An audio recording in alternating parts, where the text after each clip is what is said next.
How you doing? Good, you? I'm doing great. Doing great? Yep. Good. Yeah. It's good. So you want to get your... What? What's that? So how's the new job going? Oh, it's going great. Yeah? Yeah, it's fun. It's busy. My day goes by super fast. Oh, yeah? I look forward to going to work, actually. Yeah. Well, that's good for a change. Yeah. I mean, it's definitely challenging. Right. But, I mean, it's fun, too. Like I'm really using my brain all day long. Yeah, and then when you get home, you're done. Yeah. Yeah. But it's not draining. It's more energizing than anything, I guess. I don't know. I feel like I'm doing something. Yeah. Well, I mean, that's what teacher... That's the way you are. You gotta... For you, something boring would just killer on you. Yeah, well, yeah, exactly. Yeah. So, are we podcasting here? Is that what we're doing? I don't know. Is that what we're doing? That's what we're doing. Oh, okay. So what's your theme? Well, I kind of wanted to talk. I wanted to talk about guitar playing, actually. Okay. So, just to kind of give you a bit of background. A few weeks ago, probably a month, maybe more than that ago. Right. Are you familiar with Vinnie Vincent at all? Guitar player. Yeah, from Kiss. Yeah. Okay. Yeah. So so just to give you some background history, and probably good for the listeners too to understand, is Vinnie Vincent was brought in for the Creatures of the Night album that Kiss was writing. And they just came off their biggest disappointment ever, which was The Elder, which was their worst-selling album of all time, still to this day. Okay. And it was a concept album, and it was supposed to be the movie. It was supposed to be the album to launch a movie. They spent a lot of money on the album. They brought this big-shot producer in, and it failed. Like, completely tanked, and in fact, people were just making fun of Kiss after that. Oh, lovely. So, the follow-up album to this, they really wanted to have a good album, and they wanted to go back to being, because it was like, The Elder was like orchestral. Right. So, they reached out to a whole bunch of different songwriters to get the next album, like, to make it meaner and tougher and more New York, I guess, more gritty, more hard rock, I guess. Right. So they brought one of the songwriters they brought in was Vinnie Vincent. So he was just a songwriter, I think in New York, or I can't remember, Queens or something. And he'd written a couple of songs for a couple of people, I think, at that point that had some success, and he was brought in as a songwriter. And that was at the same time that Ace was quitting. Right. So now is this guy more of the neo-classical type of music that he plays?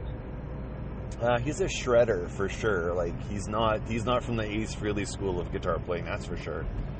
More he does have a classical. I don't know if he's got a classical background, but he did play a lot of classical.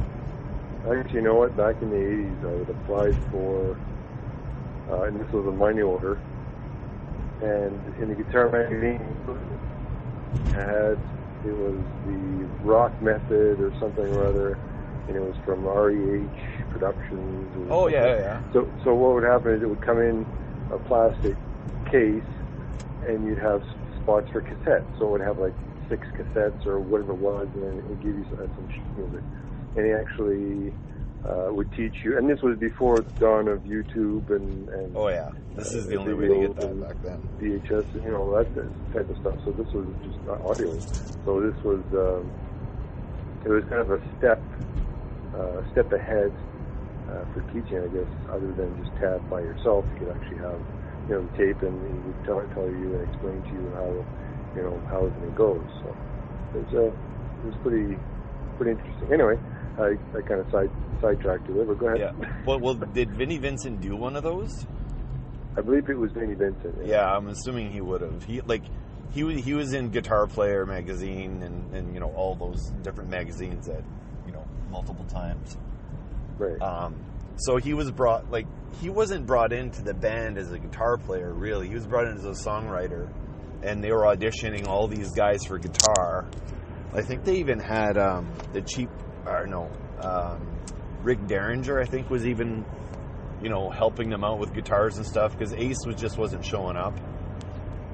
He had quit, and they kind of think they begged him to stay. So Vinny's like, look, I know you brought me in as a songwriter, but I'm like a really good guitar player. Like, just use me. I'm already, you know, I've already written on, I think he co-wrote 4 of the tracks on Creatures of the Night. Right. You know, it's just use me, like, you know. So, right. I don't know, you know, whose decision it was, but, you know, he eventually did replace Ace, and he did play a lot of guitar in Creatures of the Night, as well as co-writing 4 of the better songs on the album, including like I Love It Loud and some of the other stronger tracks. Now, who was actually credited on the album? I think it was Ace really credited on the album, but Ace admits he didn't. He played on no tracks on that album. But he was featured on the cover artwork. He was even featured in the video they did for I Love It Loud. And he was just basically kind of like, you know, trying to Vinny stuff. Yeah, basically. And it's interesting on the guitar solo for I Love It Loud in the video, it's actually Paul playing the solo. Oh. Even though you can tell it's definitely a Vinnie Vincent solo. Right. But anyway, so I was on his. So anyway, Vinnie Vincent went missing kind of for like 25 years. And he just came out at a KISS convention just like about a month ago or whatever it was. And so I kind of... As a guest, yeah. Okay. So now I liked Vinnie Vincent. See, I like Vinnie Vincent. I thought he was an amazing songwriter, but I really didn't like his tone, because he did 2 albums on his own as well. But his tone was really thin sounding. And I think, like, I was listening on the 2 albums that Vinny played on, which is Creatures and Lick It Up. So in Lick It Up, he co-wrote 8 of the 10 songs on the album. So Lick It Up, its success, you know, in my opinion, was, if they hadn't had Vinny in the band, I don't know if they would have succeeded like they needed to. Mm-hmm. Like, the best songs on the album, I think the 2 crappiest songs on the album are the ones he didn't co-write. Oh. And there's a couple of crappy songs on there, but there's like some of the best 80s KISS songs are on that album. Like, really, really good. That album's like super strong. So anyway, so he was booted out of the band for creative differences. So there was lots of lawsuits back and forth, and they just canned his ass after a while. They didn't want to deal with him. He just kept saying, look, I want to get paid my royalties, my songwriting royalties. But, like I said, he didn't get credit for songwriting on... I don't even know if he got credit for songwriting on Creatures, or he kind of did. But he got shafted on songwriting credits and royalties and all those sorts of things. I think KISS was collecting the royalties and just not paying him. And they were... And they were paying him... I think they were paying him like $500 a month or something, or $1,000 a month to be in KISS, and he wasn't getting any royalties. Really? Something like that. It was like he couldn't afford his apartment, and he had a wife and kid. Okay. A wife and kids, I think. Or he was married anyway. He couldn't support his household. And he wasn't making enough money. He's like, well, can you just pay me my royalties? Like, you know, I co-wrote, 8 of the songs on there, so I should be getting, 50% or 40% or 25, at least 25%, or whatever I thought it was. The writers were the ones who made all the money. They do, but the thing that... you had a bad lawyer. Well, like, there's a lot of examples where everyone gets songwriting credit on an album to keep the band happy, even though one person may have written all the songs for this band, for example. Right. Like Warrant, Janie Lane wrote all the songs. So say Jani Lane, he's going to get 100% of the royalties, and the band gets paid nothing. So a lot of times what the manager will do is split the royalties up to keep the band happy. Or they might do something like give 50% to the songwriter and then spread out the rest of the 50% amongst the rest of the band members. Like they'll do some sort of split just to keep the band members happy, because even though someone writes the songs, everyone helps, arrange it and orchestrate it and that sort of thing.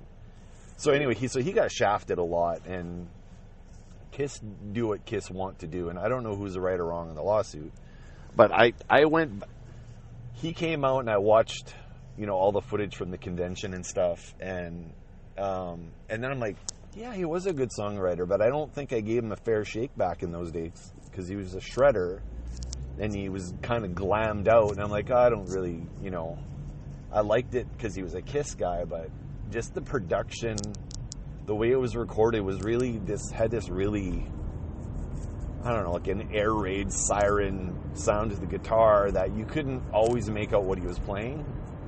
Okay. Like, I like clarity in my guitar players. Like, I like to hear what they're playing, and sometimes it just, I don't know, tonally, maybe because he was... in with the... What's that? Is that what you mean? Huh? It gets kind of all muddled in the background. Yeah, exactly. So, anyway, but I went back and I'm like, you know what? Like, his guitar tone on those Kiss albums versus his solo stuff, it sounds like he's playing through a completely different amp, a completely different guitar. You can hear what he's playing, and it's his lead playing on the Kiss albums were very melodic, but very technical at the same time. Like, they were really, really, really good. Right. And they kept telling him to slow down, less distortion, less whammy, less this, less that. So make it sound more like Kiss. Yeah, well, exactly. They wanted him to sound like Ace Frehley, and like they're two completely different schools of playing. Right. One guy's the Stones, and one guy is like, Tchaikovsky or some shit like that. Right. But I guess so. I guess what I wanted to ask you, like during the '80s heyday, there was all the guitar magazines were, their sales were going through the roof. Everyone wanted a hotshot guitarist in their band. Like Whitesnake, they poached Steve Vai, and they paid, and they brought him in the band, and they gave him $1 million a year, I think, while he was in the band. And the members of the band weren't even getting paid like that. It was a marketing decision to bring him in and relegate their lead guitar player to rhythm. Who is this? Which one? Whitesnake. Whitesnake, okay. Yeah, so they relegated their lead Vivian guy. Campbell? No, it was they had Adrian Vandenberg. Okay. Yeah, Vivian was out of the band at that point. Okay. So Adrian Vandenberg was like the main guitar player and the main co-writer with David Coverdale.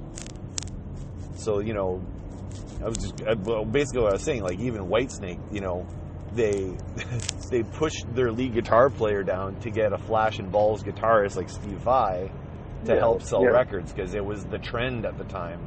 And I guess Kiss did the same thing with Vinnie Vincent, like they bring a hotshot guitarist in. Right. And then they did it again like 2 more times. They kept just bringing hotshot guitarists in. And Alice Cooper was always doing that, poaching, these shredders and stuff.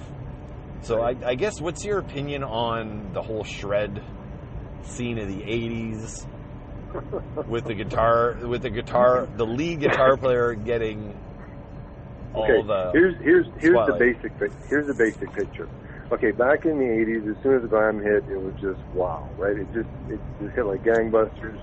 I mean, you've seen documentaries on all these bands in California, all these hair bands, and the whole thing just exploded, right? Anybody that could sing in a really, really high register, whether it was any band, I mean, Europe, AC/DC,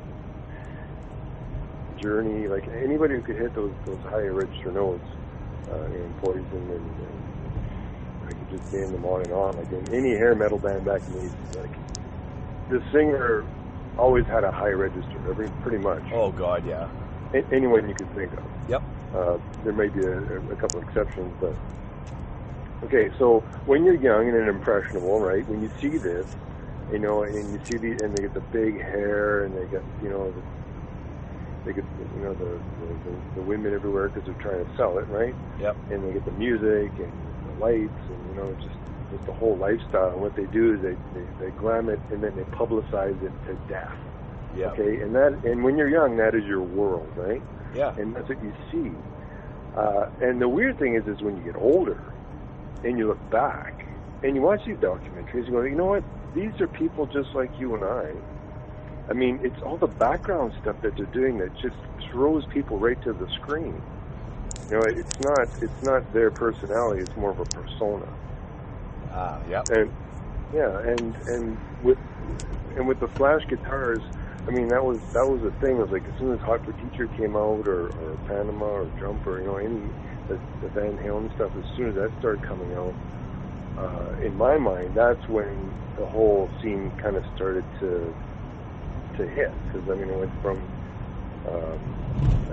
Eddie with his guitars, the Strats are usually all single coils, right? So then he pulled the single out of the Gibson and threw it in the bridge position of the Strat, and voila, there's your type of thing. And then there all the manufacturers started to go into that direction, and then the Marshalls and the heavy music and the hair and just the whole scene.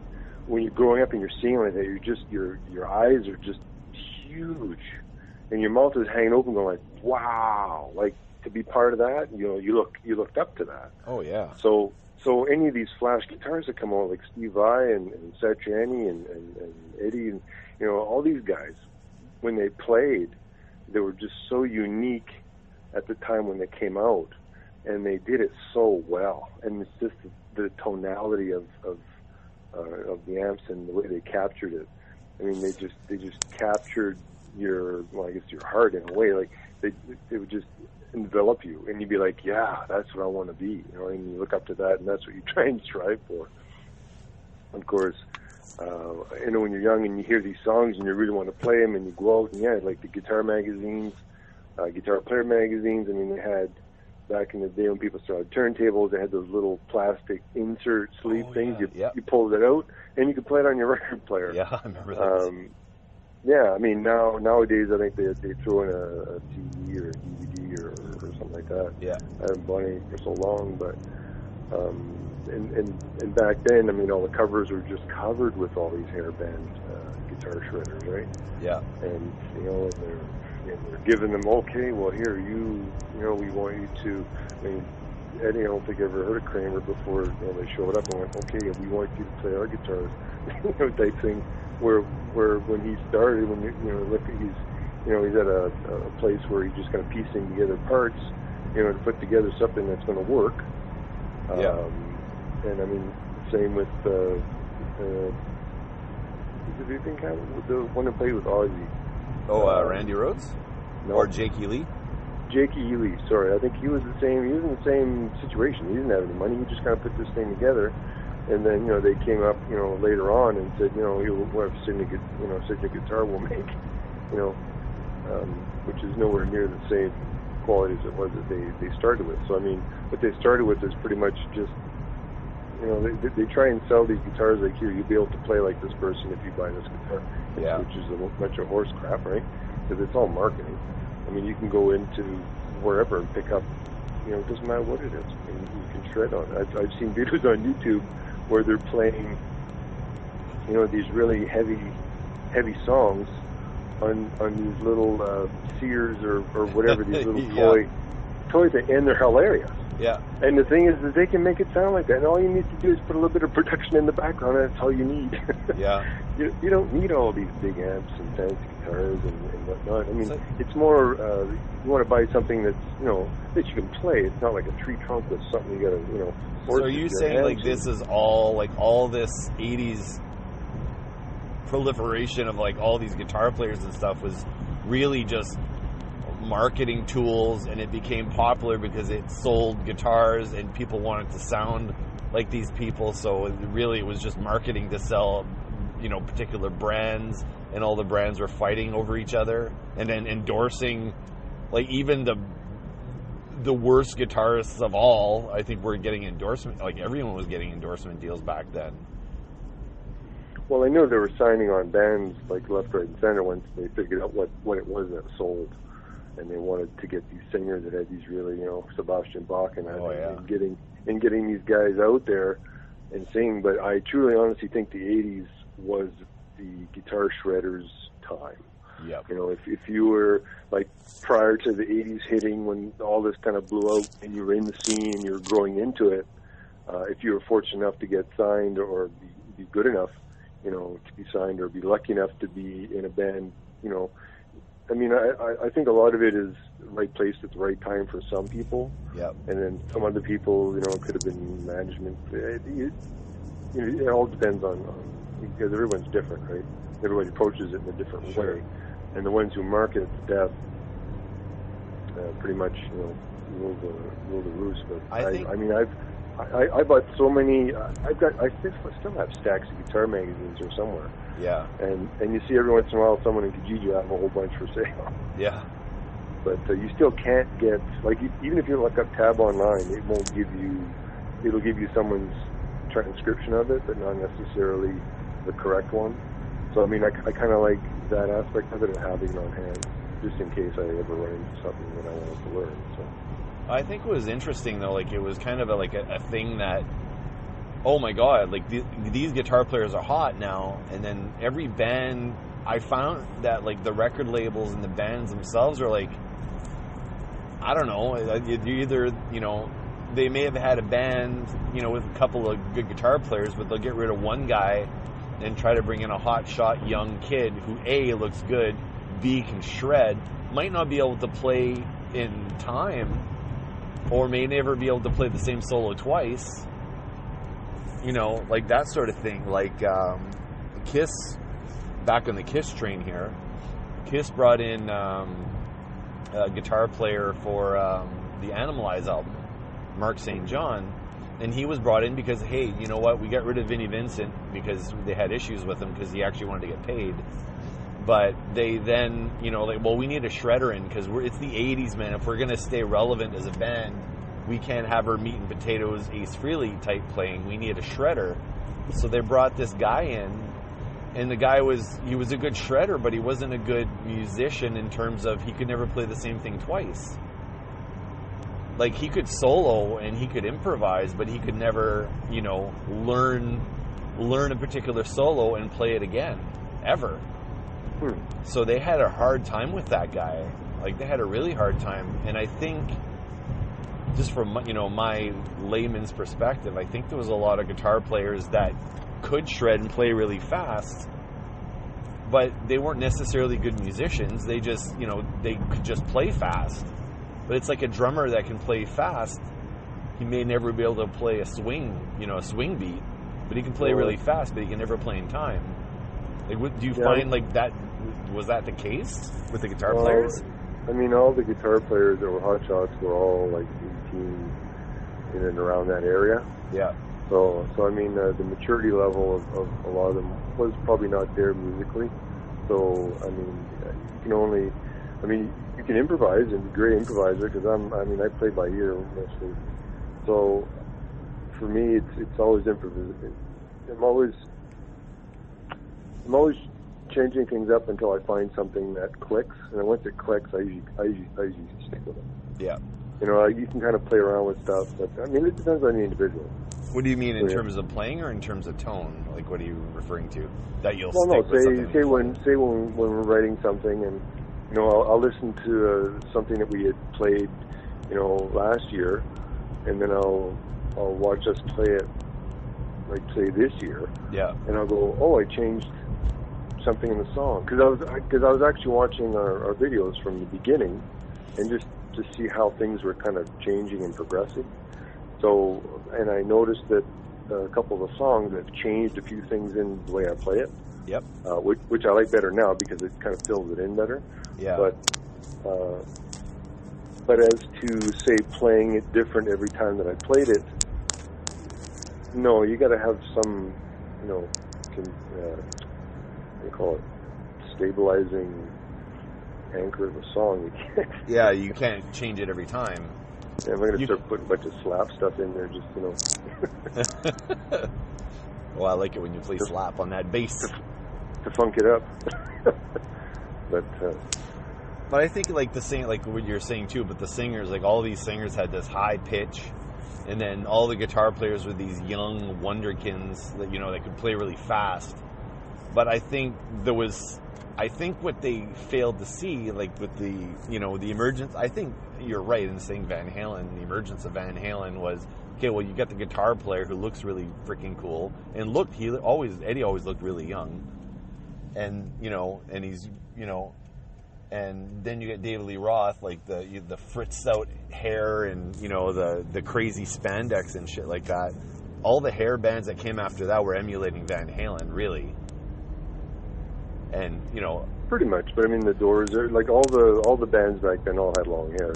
Yeah. I don't think they were teased and poofy as no, they weren't back in that era. But so yeah, like I think they were just trying to find the next Van Halen. Like even Bullet Boys, for example, which is one of my fave bands. Like Ted Templeman, after he stopped working with Van Halen, he's like, okay, well, I need to find a new Van Halen. So they went and found Bullet Boys. Okay, well, the guitar player looks strangely like Eddie, and the singer looks strangely like Dave. Oh, really? And the bass player is a better looking version of Michael Anthony, I guess. But they wanted the Eddie Dave combo, right? Is what I think they're looking for. And in fact, the singer even did some of those same. Dave used to do some of those screams or whatever, like kind of the same screams.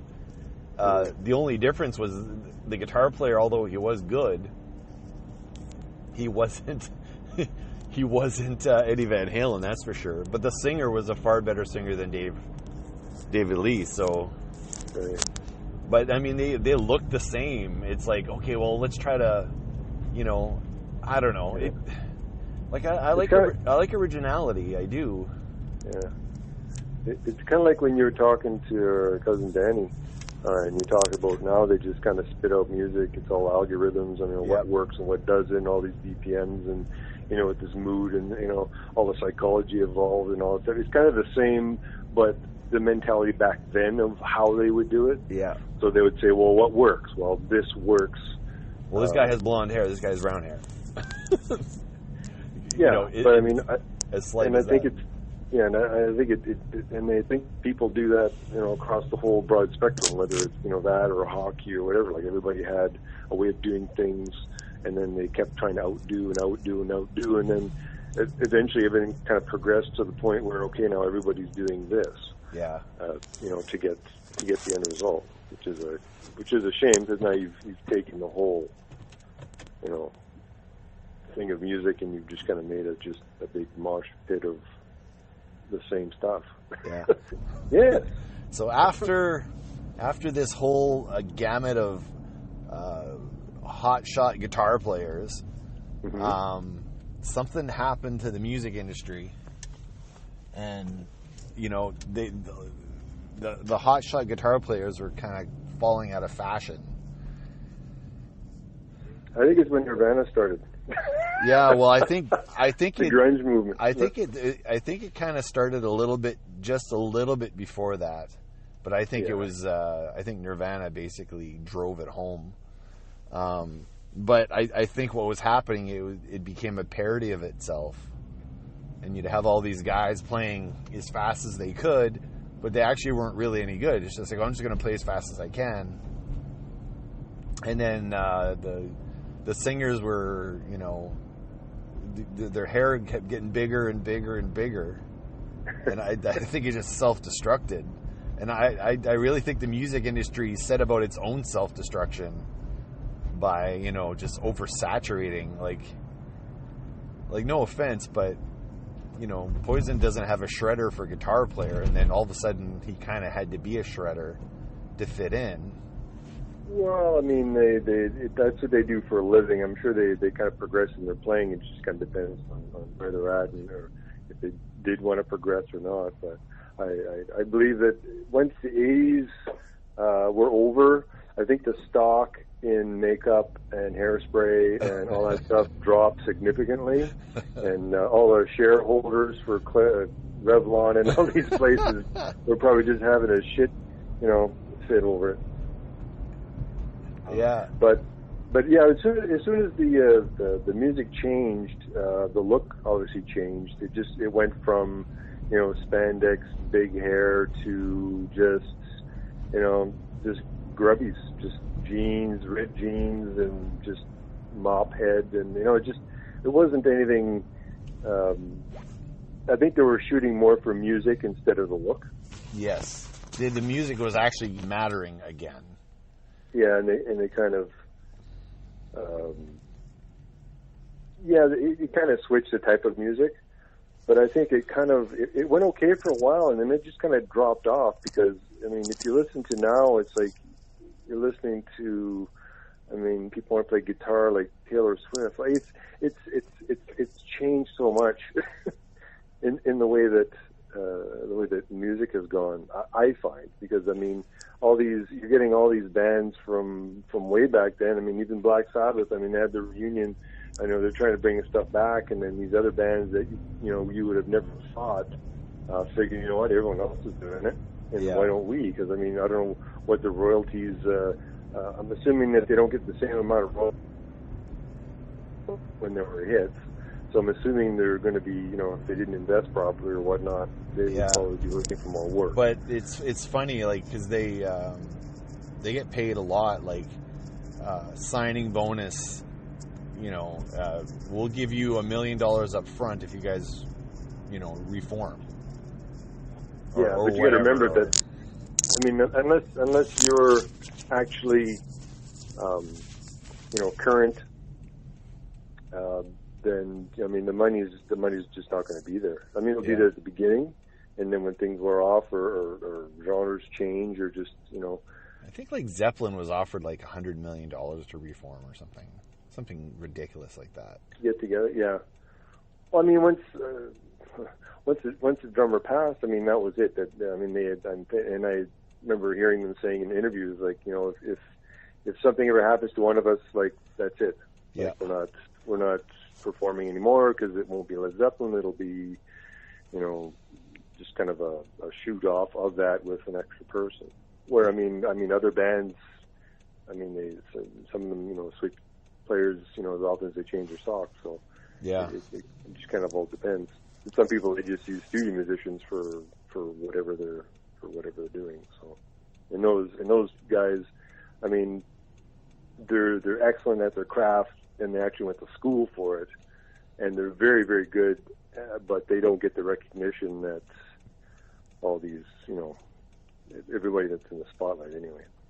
There was a little band. So, the transitioning to the grunge era and all that. There was one little band that came up as hair metal, for lack of a better word, was dying.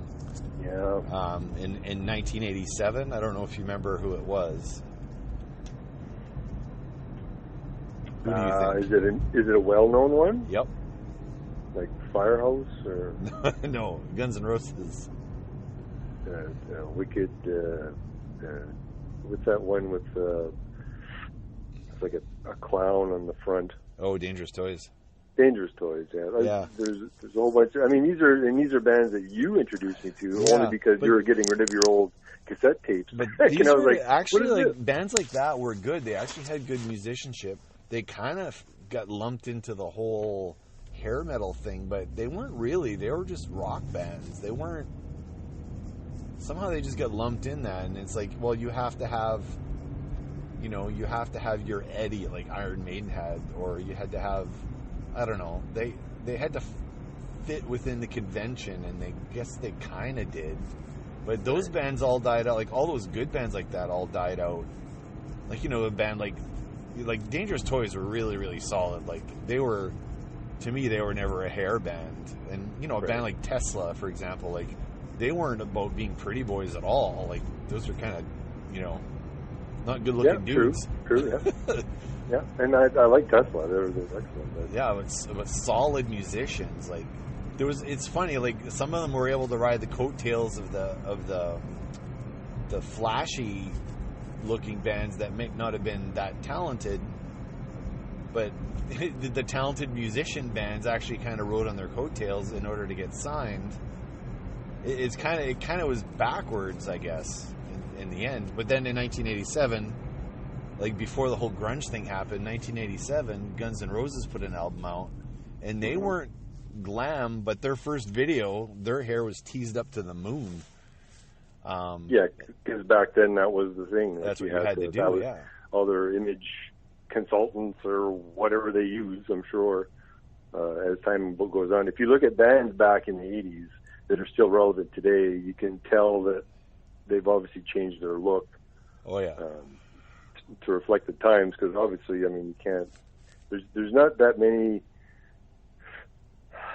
bands out today that, I mean, the ones that have been around for ages, like any metal band that's around for ages, yeah, they still have their coiffs, yeah. their big hair, and I'm sure they dyed, because I'm sure they're not jet black if you really look at the roots, but then again, it's all image. Yeah. What's interesting now, I was just finished watching a documentary called, what's it called? It's on Netflix. It was called Hired Gun. Yeah, I think it's called Hired Gun. And there's a movement now, or there's been a movement for the last little while, for pop stars to bring in a guitar player. Now, not to say that pop stars don't have guitar players, because a lot of pop stars don't really have... Well, Michael Jackson, I guess, was one of the first ones to do it. And he did the Beat It one, yeah. Yeah, well, with Beat It, yeah. And then Janet Jackson did the same thing. She got this crazy killer player on guitar. But now it's a really trendy thing. I suggest you watch a documentary, but they're talking, like, so Mandy Moore, for example, brought in a guy... And they wanted a metal-looking dude with tattoos and black hair and, a metal player. She wanted a metal player. Now, was this for a visual thing on their tour? Yeah, pretty much. Like, it was considered cool. All the young girls, were kind of like, kind of learning about, there's an instrument called the guitar, and it can sound like this, and the guys that play guitar generally look this way. It was it was definitely image related, but like Mandy Moore was very picky, or her management or whoever was very picky and really wanted an accomplished guitar guy. And there was this guy who'd been around and done session work and could never kind of get his own band landed, and he got an opportunity to play for Mandy Moore. Right. And, and they really wanted him to look metal all the time. Like, they didn't make him look all poppy. They wanted a metal-looking guitarist, and they'd allow him a little time to shred on stage and stuff like that. But there's a few bands that have done that. Pink did the same thing. It's kind of like a trendy thing now. Yeah. Again, it's interesting. Yeah, I mean, it's all about the money and the sales. That's the only thing that ever drives any of this. And if someone, if the clientele is out there, they'll push it till it gets what they want, pretty much. And then they just change gears, like Mandy Moore, get rid of this guy. It's the guy that plays for Five Finger Death Punch, I think. He's the guitar player, but this is where he was playing, and I think it's Five Finger Death Punch. Anyway, it's one of those types of new metal bands. But anyway, it's funny. Like we need a guy. We need a really good, strong guy. Let's, who can we find? Oh, this, we hear about this guy. They bring him in. He looks the right part, and he can play guitar too. But I think it was more image. And then the minute that, okay, you know what, we're going to change gears with Mandy. We're going to try different kind of music. We really don't want to have that type of person in our band. Like they, actually categorize this person as that type of person, and then they just get rid of them just like that. Just like, oh, it was a cool thing for 5 minutes. But why wouldn't they just keep the guy in the band? It's a one-trick pony just to. Well, yeah, but I mean, the guy's a really good guitar player. Like I wasn't totally aware of who this guy was, but watching him in his documentary, like this guy can shred. Right. But he could play anything. So it's like, why would you get rid of him? Like, because he doesn't look right. Like, I guess that's what gets me about pop music nowadays. It's, they're really not interested in the songs. They're not. Well, if it depends if it's like, was it a concept album they were doing and they just wanted to have like, it's like a shredding thing? No, I think they had I don't know if it was for a track. They wanted basically a beat it, where they have a searing guitar solo in it. And they kept him around and he just played guitar, like he was the guitar player. But, it's funny. It's like back in the day, if we go to a show, we go to a show and we're wearing our black t-shirts and our jeans, and then someone shows up wearing, powder blue pants and a pink shirt or something. That, like that's... It's out of place. Yeah, and it was... I don't know how... But I mean, they're not just doing that with guitars, too. I mean, Santana does that with singers, like the Snake Pit. Everyone seems to be having special guests on their albums. Yep. Which seems to help to diversify and also have the fan base of the person that they're having there also listening to, the other bands also. So I mean, it's kind of a cross thing too. They're trying, and it's all. I mean, I'm sure it's their friends and whatnot also. I mean, saying, hey, you should get together and do something one time, and someone does it, and then they go, oh, they were really successful. Why don't we try that? And all these other bands kind of, it's pretty much a mob mentality when something works. So it's like when they did with the Singers in the 80s. I mean, with those really high voices and stuff, like they flooded the market to the point where it couldn't support them all, and then a bunch of them fell off, and only the strong ones survived, type thing. Yeah, it's true. Yeah. I like how, like one guy who, Alice Cooper, like he's always got like a hotshot guitarist, and unlike the Mandy Moore situation or any of those types of bands that have a guy on, the people leave Alice Cooper's band. He doesn't get rid of people. People leave his band, but what he does is he really he's still a huge name. He goes on tour. He's got a hotshot guitarist. He's very good to showcase, his musicians. It's very important for him to showcase his musicians. And then these musicians get notoriety because they're playing with Alice Cooper.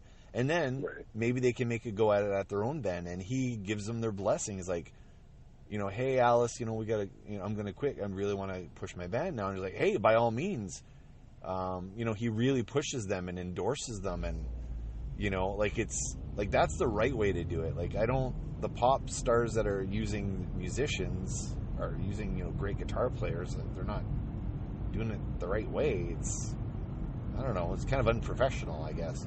Well, it's kind of hard to do it live when you have all these other bands. I mean, unless you're doing when the Eagles did the tour and they had all the different players from all the different eras that would come up and play with them. I mean, unless you have a band where you've got, okay, we're touring. You played on one of the songs. Now it's like, well, now we're just going to get one generic guitarist who can do all of it. And not the actual person. It would be kind of hard to do if you were to try and reenact it. But if you're just doing an album and then people listen to it, then I mean that's quite all right. But live will be a little different. Yeah, and the documentary like Pink seems to be doing the right way. She seems to be treating her musicians with a lot of respect, and she's had like the same people for a while. So kind of interesting. But I'll have to watch that for sure. You mentioned it before, but I haven't seen it yet. Yeah, I think it's called Hired Guns. Hired Gun? It's really good, but they also talk about like, and it's not just guitar players. It's basically session guys that never really have their own band. So it's got like the drummer from John Cougar Mellencamp. Right. Like that guy's a monster. Bands like that, you never heard who the musicians were. It was always the main, John Cougar, okay, he's here. Bryan Adams, but you never hear about the people that they play with, really. No, and it's kind of... Unless they're well known, like say Tina Turner played with Bryan Adams, okay, you know who she is. Yeah. But I mean, the drummer, the guitar player, whatever, like they're all kind of like I don't know if those they may have been just studio musicians that he kind of hired and kind of had on. Like they had Billy Joel's guys, and like they were with him for a long time. And in fact, one of the things they mentioned is Billy Joel was going to go into studio and record an album, and the studio or the label or whoever it was said, "Oh no, you don't have to bring your guys in. We have our own session guys. We'll just record it with them. They know the studio, they know the sound, blah blah blah." And they're like, "No. Like he's like, this is my band, and we're doing the album with my band." And he really, stuck to his guns and made sure his band was on there. And I mean, his band's collaborated with him on the how the songs are put together and everything. Like Billy Joel was a songwriter, but he wasn't the only guy that put the songs together. Like his drummer had a lot of say, and his bass player had a lot of say, and his guitar player had a lot of say. And then at one point, I don't know what happened, but I guess Billy got swayed, and then he got rid of most of his band, just like that. Wow. What was that? Was it a show or a movie that they were watching where they had, they really wanted this guy to play music and whatnot, but they went, you know what, your band, we should use our own guys because they're professional. Like, instead of being an organic band, they just kind of like, we'll take the musicians away, we'll just keep the singer, we'll just use our own guys, just give it the music and the play it, type thing. Oh, that was a movie? Was that Rockstar with Mark Wahlberg? Maybe, or something? No. But I mean, that was the story of the Doors right away. Like, they're all trying to sway Jim Morrison away from the band. Oh, you've got the look, you've got the sound. Like, who cares what your band sounds like? We can market the shit out of you, right? Because he's good looking. Yeah, well, it's about money. Yeah. Who can you market? These guys marketable? Yeah. No. And then, but I mean, like, who's writing these songs? Like, I don't know. To me, it's like I've heard of a few bands in the city where the singer gets offered shit. Like, I'm not going to name any names because I don't want to get anybody in trouble. But I've heard this story many times with people in bands here in our city where they're just like, hey, you know what? You're awesome. You're great. Let's just take you and we'll bring you into the studio with a bunch of session guys. Like, it just happens all the time. And it's like, well, why? Like, is it just to make it easier for the person recording the album? It's like, well, if the producer's not good enough, but I guess back then it's the label paying for everything, right? So if you're a band and you're going to the studio to record, you're paying them to record you. And if it takes longer because everyone's not as adept, well, they're just making more money. Do they have the same, like, I know the Actors Guild or whatever, they've got like their own union or whatever, however you call it. Yeah. Do musicians have the same thing? Because, I mean, the studio musicians must have something maybe with the studio saying, well, I don't think they ever did. I don't think they ever had anything like that. No. Not that I'm aware of. Like, I don't think there's a musicians union or anything, because they're always doing. The reason I say that, because they're always doing. You always see these fundraiser concerts to help out. Joe Blue, who's a session player in Memphis, and now he's sick, and now he has no money, and he's got to go to the hospital, and he can't afford to pay for anything. So I don't think there's anything like that. They just, it's feast or famine. They get paid really well while they're working. No security at all. Yeah, there's no security. In music, there is no security. So I'm almost home here, so I would say I would recommend you watch that one. Mm-hmm. It's really good. It's really entertaining, and I think your beloved would enjoy it too. I think it's a very interesting look in the music industry. But then there's there's two other ones. There's called Muscle Shoals, which is worth watching, and that's about Muscle Shoals. Okay. So strongly recommend that one. That's about the famous recording studio where famous artists went in, and they always had the same, session musicians that recorded. Right. And then there's another one called The Wrecking Crew. Now, the Wrecking Crew is probably the better of the three, but the Wrecking Crew are the ones that recorded. They were the band. They were the Beach Boys band. The Beach Boys. They rarely recorded their own music in the studio. Like the musicians that played live, it was on the albums. It wasn't. It was all the Wrecking Crew people. Oh. So it's the same band that recorded, and the musicians that recorded did a whole bunch of Beach Boys albums. They recorded for like Nancy Sinatra. It was like These Boots Were Made for Walking. I think Percy Sledge, Marvin Gaye, like all those. Like apparently there was a point where most, if not all, of the songs in like the top 50 charts or whatever, it was all the same musicians on on most of those songs, or 80% of those songs, or 90%, or whatever it was. It was all the same musicians. It was all different artists. It was like, Percy Sledge, and it was Sam Cooke, and and this guy and that guy, and and this band and that band. Like they were always using the same session guys, and they're all recording at that one studio. But those musicians never really get credit, but they were paid really well. So just kind of a lump. What's that? Depending on who the artist was, they would get paid accordingly, I guess. Well, they get paid for their session work, and they get paid. I don't think they made royalties. I don't think they were paid that way. Because they're not officially songwriters. They're just brought in to do a job, right? But when you watch these documentaries, you'll see that they actually kind of wrote the music. Like maybe there was a light arrangement that came in, but they wrote the music. Like they were the session musicians for Paul Simon, or maybe Simon and Garfunkel too. And just like it's ridiculous if you see the resume of these musicians.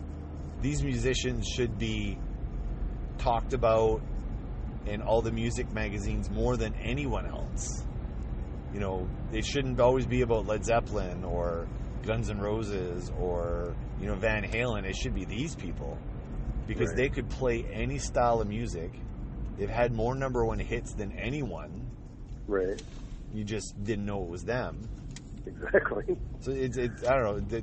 Check out the Wrecking Crew one. That's the really good one. Okay, that was on Netflix? That's on. Yeah, they're all on Netflix. Okay, if you watch one, all the other ones will probably pop up too. Yeah. Okay. But yeah, anyway, very, very interesting. Cool. I don't know. It kind of made me go like, God, maybe I would want to be a session musician. Like it sounds like hard work, but you get paid a lot for each gig. But you never have that going to go play live. It's just studio stuff. But and there's nothing that's regular either. That it's guaranteed. So no, it's like all of a sudden Aretha Franklin's in town and she wants to record a song and she wants to record it tomorrow. Are you available? Right. Well, you can't really say no. No, exactly. You just got to show up and go play. Pretty much good. Yeah, just wait for the phone to ring. And then they'll be something like, okay, well, we need a killer bass line at the beginning of the song. I need you to record it this afternoon. So they'd have to just come up with something like. Right. If they did, they got the job, and if they didn't, well, too bad. Too bad, so sad. Well, they know who they work with and who's good at doing what. So they would say, "Oh, this would be good for such and such," and give them a call and have them come in and lay down the tracks, and away they go. Yeah, pretty cool. All right, well, I've made it to my destination, so I'm gonna piece these two together, and we'll put this up, and I guess we'll see you on the flip side. All right, sounds good. All right. All right, see ya.